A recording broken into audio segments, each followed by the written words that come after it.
Bacaan dari kitab Kejadian. Ketika Ishak sudah tua, matanya menjadi kabur sehingga ia tidak dapat melihat lagi.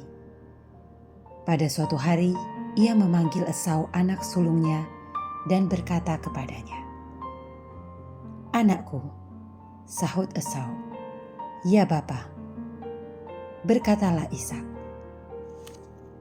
"Lihat, aku sudah tua. Aku tidak tahu kapan aku mati. Maka sekarang, ambillah senjatamu, tabung panah dan busurmu. Pergilah ke padang dan burulah bagiku seekor binatang. Olahlah bagiku makanan yang enak seperti yang kugemari. Sesudah itu, bawalah kepadaku supaya ku makan agar aku memberkati engkau sebelum aku mati." Tetapi Ribka mendengarnya ketika Ishak berkata kepada Esau anaknya. Segera Esau pergi ke padang gurun memburu seekor binatang untuk dibawa kepada ayahnya. Sementara itu, Ribka mengambil pakaian yang indah kepunyaan Esau anak sulungnya yang disimpannya di rumah. Disuruhnya Yakub anak bungsunya mengenakan pakaian itu. Kedua belah tangan Yakub serta lehernya yang licin, lalu dibalut dengan kulit anak kambing yang telah ia sembelih. Lalu ia memberikan makanan yang enak dan roti yang telah diolahnya kepada Yakub anaknya. Demikianlah Yakub masuk ke tempat ayahnya serta berkata, "Bapa," sahut ayahnya. "Ya anakku, siapakah engkau?" Kata Yakub kepada ayahnya, "Akulah Esau anak sulungmu. Aku telah melakukan seperti yang Bapa katakan kepadaku.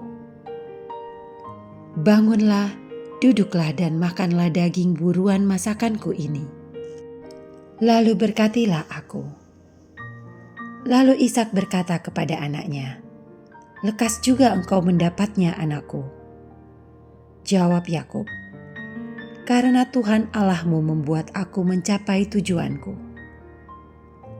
Lalu kata Ishak kepada Yakub, "Datanglah mendekat anakku, supaya aku meraba engkau, apakah engkau ini anakku Esau atau bukan." Maka Yakub mendekati Ishak ayahnya, dan ayahnya merabanya serta berkata, "Kalau suaranya suara Yakub, kalau tangannya tangan Esau." Jadi Ishak tidak mengenal dia, karena tangannya berbulu seperti Esau kakaknya.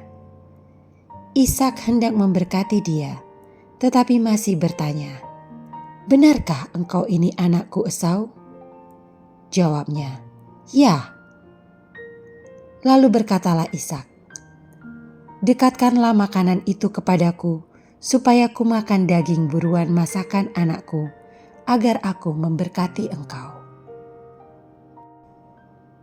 Maka didekatkannya makanan itu kepada ayahnya. Lalu Ishak makan, dibawanya juga anggur kepadanya, lalu ia minum.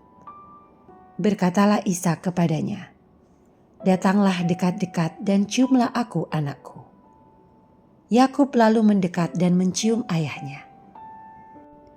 Ketika Ishak mencium bau pakaian Yakub, diberkatilah dia, katanya, "Sesungguhnya bau anakku adalah sebagai bau padang yang diberkati Tuhan. Allah akan memberikan kepadamu embun dari langit dan tanah-tanah gemuk di bumi dan gandum serta anggur berlimpah-limpah.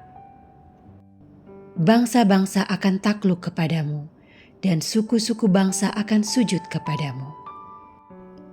Jadilah tuan atas saudara-saudaramu dan anak-anak ibumu akan sujud kepadamu. Siapa yang mengutuk engkau, terkutuklah dia. Dan siapa yang memberkati engkau, terberkatilah dia." Demikianlah sabda Tuhan. Syukur kepada Allah. Pujilah Tuhan sebab Ia baik. Pujilah Tuhan sebab Ia baik.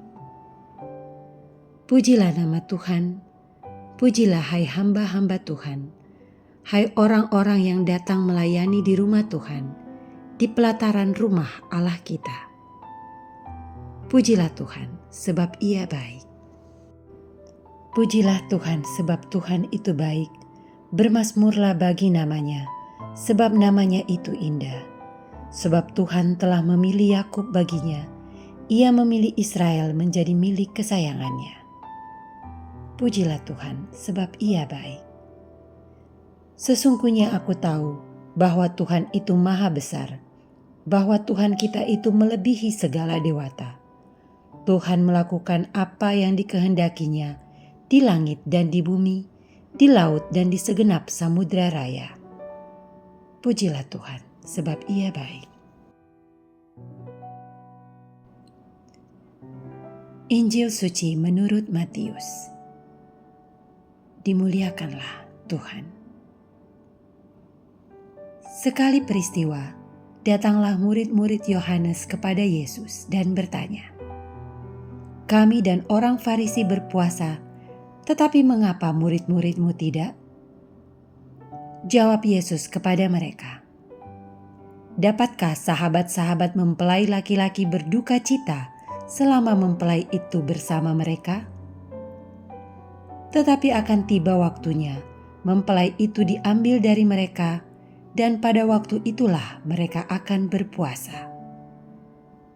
Tak seorang pun menambalkan secari kain yang belum susut pada baju yang tua, karena jika demikian, kain penambal itu akan mencabik baju itu, lalu makin besarlah koyaknya. Begitu pula anggur yang baru tidak diisikan ke dalam kantong kulit yang tua, karena jika demikian, kantong itu akan koyak, sehingga anggur itu terbuang dan kantong itu pun hancur. Tetapi anggur yang baru disimpan orang dalam kantong yang baru. Dan dengan demikian, terpeliharalah kedua-duanya." Demikianlah sabda Tuhan. Terpujilah Kristus. Yesus hari ini menjelaskan kepada para murid tentang arti puasa yang sesungguhnya. Banyak orang mengira bahwa dengan mengurangi makanan, mereka sudah cukup untuk memenuhi kewajiban dalam berpuasa. Kita sebagai umat beriman juga perlu mengamalkan tindakan berbagi kasih dengan orang-orang yang sangat memerlukan bantuan, sehingga kualitas dari puasa kita sungguh-sungguh dirasakan oleh orang-orang di sekitar kita. Marilah kita berdoa. Allah Bapa yang Maha Rahim, kami bersyukur atas santapan kehidupan yang kami terima. Semoga sakramen ini menguatkan kami untuk menapaki jalan kehidupan ini dengan gembira dan tulus hati, sampai kami Kau satukan dalam kediaman-Mu yang abadi, dengan pengantaraan Kristus, Tuhan kami. Amin.